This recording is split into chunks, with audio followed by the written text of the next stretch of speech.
ಒಬ್ಬ ನಿರ್ಮೋಹಿ ಮಹಾರಾಜ ಅಂತ ಒಬ್ಬ ಮಹಾರಾಜ ಇದ್ದ. ನಿರ್ಮೋಹಿ ಮಹಾರಾಜ, ನಿರ್ಮೋಹಿ ಅಂದ್ರೆ ಗೊತ್ತಾಗ್ತದೆ, ಮೋಹವನ್ನ ಕಳ್ಕೊಂಡ. ಆ ಊರಿಗೆ ರಾಜ, ಅವನಿಗೂ ಒಬ್ಬ ಮಗ ಇದ್ದ, ರಾಜಕುಮಾರ, ಯುವರಾಜ. ಆ ಊರಿಗೆ ಒಂದು ಹುಲಿ ಕಂಟಿ ಬಿದ್ದಿತ್ತು, ಜನರಿಗೆ ಉಪದ್ರ ಕೊಡಕತ್ತಿತ್ತು, ದನಕರ ತಿಂದು ಹಾಕಿತ್ತು. ಅದನ್ನ ಕೊಂದು ಬರಬೇಕಂತ ಇವ ಏನ್ ಮಾಡಿದ, ಯುವರಾಜ ಅಡವಿಗೆ ಹೋದ. ಸೈನಿಕರನ್ನ ಕರೆದುಕೊಂಡು ಅಡವಿಗೆ ಹೋದ. ಅಡವಿಗೆ ಹೋದಾಗ ದಾರಿ ತಪ್ಪಿ ಕಂಗಾಲಾದ ರಾಜ, ಯುವರಾಜ. ಸೈನಿಕರು ಒಂದ್ ಕಡೆ, ಇವೊಂದ್ ಕಡೆ ಆದ. ಬಿಸಿಲು ಭಾಳ ಆಯ್ತು, ಬಾಯಾರಿಕೆ ಆಯ್ತು, ಕಂಗಾಲಾದ. ಮುಂದೆ ಏನಾಯ್ತು ಪ್ರಸಂಗ ಅಂತ ಕೇಳಿದ್ರೆ, ಭಾಳ ಹಸಿವಾದಾಗ, ನೀರಡಿಕೆ ಆದಾಗ ಮುಖ ನೋಡ್ಬೇಕು, ನಮ್ಗೆ ಹೆಂಗಾಗಿರ್ತಾವ್ರಿ ಎಲ್ಲ ಗೊತ್ತೈತಿ. ಹಂಗ ಅವನಿಗೂ ತ್ರಾಸ ಆಗಿತ್ತು. ಅಲ್ಲಿ ಮಕ್ಕಳ ಒಂದು ಕುಟೀರ ಕಂಡಿತು. ಅಲ್ಲಿ ಒಬ್ಬರು ಮಹಾತ್ಮರಿದ್ರು, ನಮಸ್ಕಾರ ಮಾಡಿದರು. ಅವರು ಇವರ ಮುಖ ನೋಡಿದ ಕೂಡಲೇ ಇವರಿಗೆ ಬಹಳ ದನ್ಕೊಂಡನ, ಹಸ್ಕೊಂಡ. ಇವ ಮೊದಲ ಆದರ ಆತಿಥ್ಯ ತನ್ನಲ್ಲಿದ್ದಂಥ ಹಣ್ಣು ಹಂಪಲ ಕೊಟ್ಟು ಸೇವೆಯನ್ನು ಮಾಡಿ ನಂತರ ವಿಚಾರ ಮಾಡಿದರು, ಯಾರಪ್ಪ ನಾನು ನಿರ್ಮೋಹಿ ಮಹಾರಾಜರ ಮಗ. ಏನಂದೆ, ನಿರ್ಮೋಹಿ ಮಹಾರಾಜರ ಮಗ. ಏನು ಹೆಸರಿಗೆ ತಕ್ಕ ನಿರ್ಮೋಹಿನೋ, ಏನ ಖರೇನ ನಿರ್ಮೋಹಿನೋ? ಈಗ ಬಂಗಾರಪ್ಪ ಅಂತ ಇರ್ತಾರ, ಮೈ ಮೇಲೆ ಒಂದು ಗುಂಜಿ ಬಂಗಾರ ಇರುವುದಿಲ್ಲ, ಹೌದಿಲ್ಲ? ಶಾಂತವ್ವ ಅಂತ ಇರ್ತಾರ, ಓಣಿ ತುಂಬ ಜಗಳನ ಇರ್ತಾರ. ಹಂಗೇನಾರ ಐತನ? ಇಲ್ಲ, ನಮ್ಮಪ್ಪ ಖರೇನ ನಿರ್ಮೋಹಿ. ಏತಮ್ಮ, ಇದನ್ನ ನಾನು ಪರೀಕ್ಷೆ ಮಾಡ್ಕೊಂಡು, ನೀ ಹೇಳಿದ್ರೆ ನಂಬೇಕು. ನಾನು, ನೀವು ನಂಬ್ರಿ ಬಿಡ್ರಿ, ನಮ್ಮಪ್ಪ ನಿರ್ಮೋಹಿ ಮಾಡ. ಆತಿ, ನೀನು ಇಲ್ಲೇ ಇರು. ನೀನು ಹುಟ್ಟಿರ್ತಕ್ಕಂಥ ಅರಿವಿ ನನಗ ಕಳೆದು ಕೊಡು. ಅವುಗಳನ್ನ ತೆಗೆದುಕೊಂಡು ನಾನು ನಿಮ್ಮ ರಾಜ್ಯಕ್ಕೆ ಹೋಗಿ ಬರ್ತೀನಿ, ವಿಚಾರಿಸ್ಕೊಂಡು ಹೋಗ್ತಕ್ಕ. ನೀ ಇಲ್ಲೇ ಇರು, ನಿನಗೆ ಬೇಕಾದದ್ದೈತಿ ತೆಗೆದುಕೊ ಅಂತ ಹೇಳಿ ಉಪಚಾರ ಕೊಟ್ಟು ಹೋದ.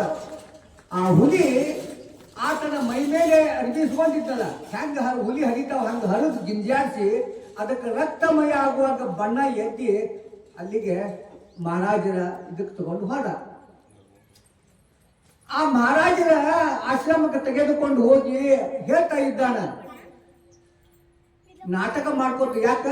ಆ ವಿಚಾರಣೆಗೆ ಹೋಗಿರ್ತಾ ಇದ್ದಾನಲ್ಲ ಇವ, ಅದು ಸಂಶಯಕ್ಕೋಸ್ಕರ. ಮಹಾರಾಜ ಮಹಾರಾಜ, ಮೈ ಬಹುತ್ ಬೂರಿ ಖಬರ್ ಲಾಯಾ ಹೂ. ನಿನ್ನ ಮಗ ಅಡವಿಗೆ ಬಂದಿದ್ದ ಹುಲಿ ಹೊಡಿಬೇಕಂತ. ಹುಲಿನ ಅವನು ಕೊಂದು ತಿಂದು ಹಾಕಿಬಿಟ್ಟು ನನಗೂ ಏನು ಮಾಡಕ್ಕಾಗ್ಲಿಲ್ಲ.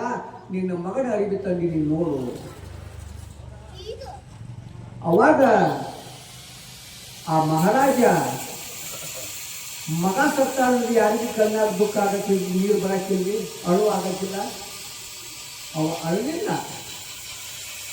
ಅವಾಗ ಇವನೇ ಕೇಳ್ತಾನ, ಮಹಾರಾಜ ನಿನ್ನ ಮಗ ಸತ್ತಾನಂತ ಹೇಳ್ತೀನಿ, ಕಣ್ಣಾಗ ನೀರು ಬರುವಲ್ವ ನಿನಗೆ, ಇದಕ್ಯಾಕೆ ಅಳಬೇಕು ಅಂತ ಹೇಳ್ತಾ ಇದ್ದ.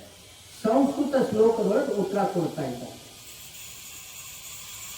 ಅದು ಏನಂತ ಕೇಳಿದ್ರೆ, ಋಣಾನುಬಂಧ ರೂಪೇಣ ಪಶುಪತ್ನಿ ಸುತಾಲಯ ಋಣ ಕ್ಷೀಣೆ ಕ್ಷಯ ಯಾತಿ ಕಾತತ್ರ ಪರಿದೇವನ. ಋಣ ಸಂಬಂಧ ಇರುವ ತನಕ ನಾನು, ನನ್ನ ಹೆಂಡ್ರು, ಮಕ್ಕಳು, ತಂದೆ ತಾಯಿ ಋಣ ಸಂಬಂಧ ತೀರ್ತು ಅವನ ಯಾರೋ ನಾನು ಯಾರೋ, ಅವ ಸತ್ತಿರಬಹುದು, ಅದಕ್ಕೆ ಯಾಕಳಬೇಕು ಅಂತ ರಾಜ ಹೇಳಿದಾಗ,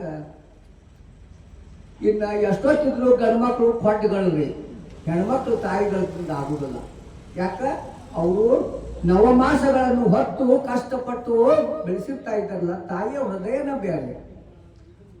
ಇವರ ತಾಯಿ ಅದ ಏನಪ್ಪ ಅಂತ ಕೇಳಿದ ಮಹಾರಾಜ. ಅದಾಳಪ್ಪ ಅಲ್ಲಿ ಒಳಗ, ಅವಳನ್ನ ಹೋಗಿ ನಾವು ವಿಚಾರ ಮಾಡಿ ನೋಡಬೇಕು ಅಂತ ಹೋದ.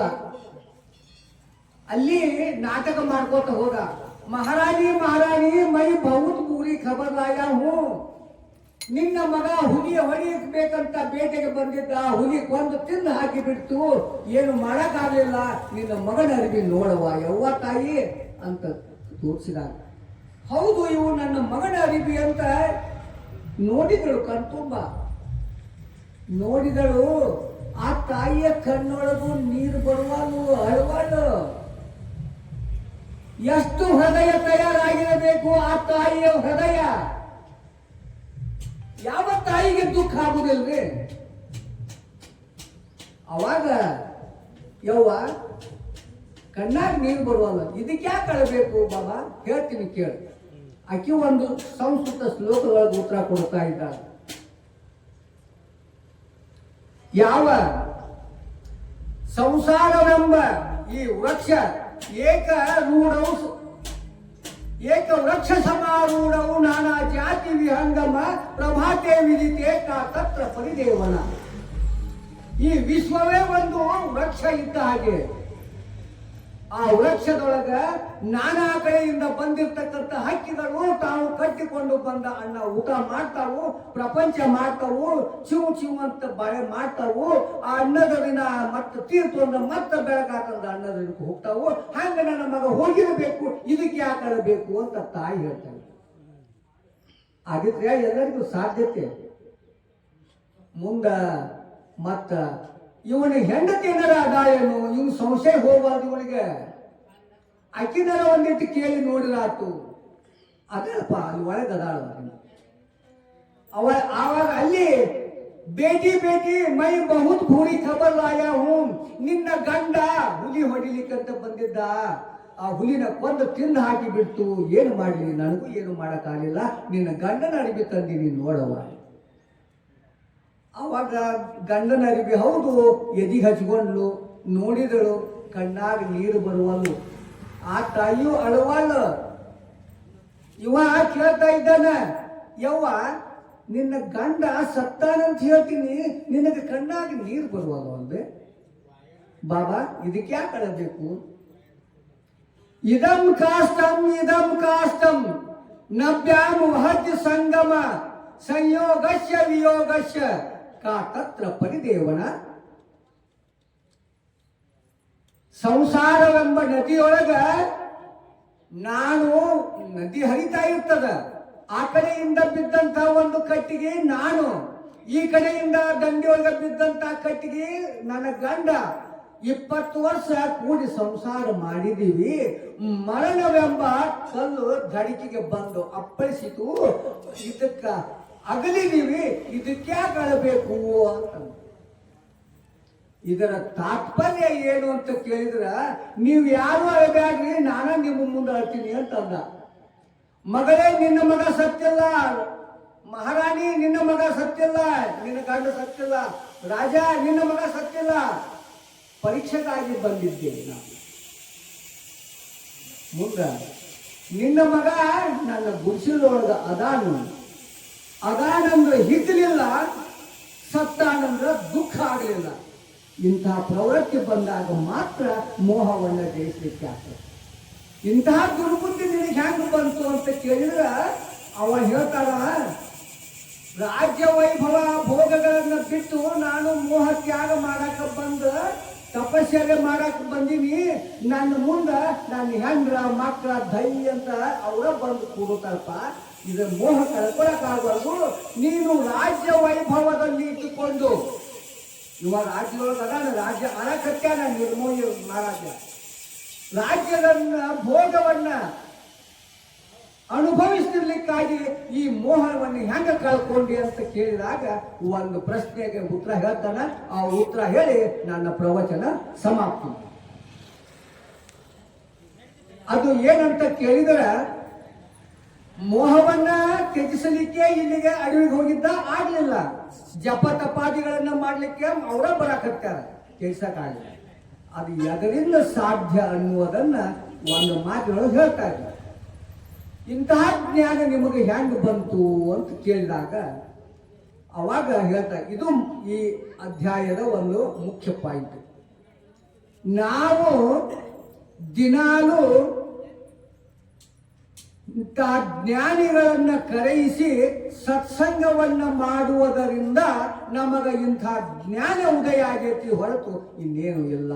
ಇದರ ಅರ್ಥ ಏನು ಅಂದ್ರ, ಸತ್ಸಂಗ ಜ್ಞಾನ ಅದಾನಂದ್ರ ಸುಖ ಆಗಲಿಲ್ಲ, ಹಿಗ್ಲಿಲ್ಲ, ಸತ್ತಾನಂದ್ರ ದುಃಖ ಆಗಲಿಲ್ಲ. ಇಂಥ ಅವಸ್ಥೆ ಬರಬೇಕಾದ್ರೆ ಬಲ್ಲವರ ಜ್ಞಾನಿಗಳ ಮಾತು ಬೇಕಾಗ್ತದೆ. ಅರ್ಜುನನ ಶ್ಲೋಕ ಬೇಕಾಗ್ತದ, ಶರಣರ ವಚನ ಬೇಕಾಗ್ತದ. ಆ ಜ್ಞಾನಿಗಳ ಒಂದು ಮಾತು ಸಾಕು ಪರಿವರ್ತನೆ ಆಗಲಿಕ್ಕೆ ಆಗ್ತದಂತ ತಿಳ್ಕೊಂಡು ಇಲ್ಲಿಯವರೆಗೆ ಆದಂತಹ ಸೇವೆಯನ್ನ ನಾನು ಆ ಭಗವಂತನ ಪಾದಾರದಿಂದಲಾಗಿ ಅರ್ಪಿಸಿ ಹೇಳ್ತಿರ್ಲಿಕ್ಕಾಗಿ ವಿಷಯ ದೋಷ ಆಗಿರ್ತದ, ಶಬ್ದ ದೋಷ, ಆ ಹಂಸಕ್ಷೀರ ನ್ಯಾಯದಂತೆ ಒಳ್ಳೆಯದನ್ನ ತಾವು ತೆಗೆದುಕೊಂಡು ಕೆಟ್ಟದನ್ನ ನನ್ನ ಪದವಿಗೆ ಬಿಡಬೇಕು ಅಂತ ಹೇಳ್ತಾ ಯಾವ ಮೋಹವನ್ನ ಹೇಗೆ ಜಯಿಸಬೇಕು ಅನ್ನುವುದನ್ನ ಕಂಡು ಕೇಳಿ ಮತ್ತೆ ಮೋಹಿ ಪಡೆ ಬಲ್ಲವರು. ಭುವನದೋಳು ಭೋಗ ಭೋಗಗಳ ನಟಿಗಳಿಯಾಗೆ ಕಂಡು ಕೇಳಿ ಮತ್ತೆ ಮೋಹಿ ಪಡೆ ಬಲ್ಲವರು ಅಂತ ಹೇಳ್ತಾ ಇದ್ದಾರೆ. ಬೋಲಾ ಪುಂಡರೀಕ ವರದ ಹರಿ ವಿಠಲ ಜ್ಞಾನದೇವ ತುಕಾರ ವಿಠಲ ವಿಠಲ ವಿಠಲ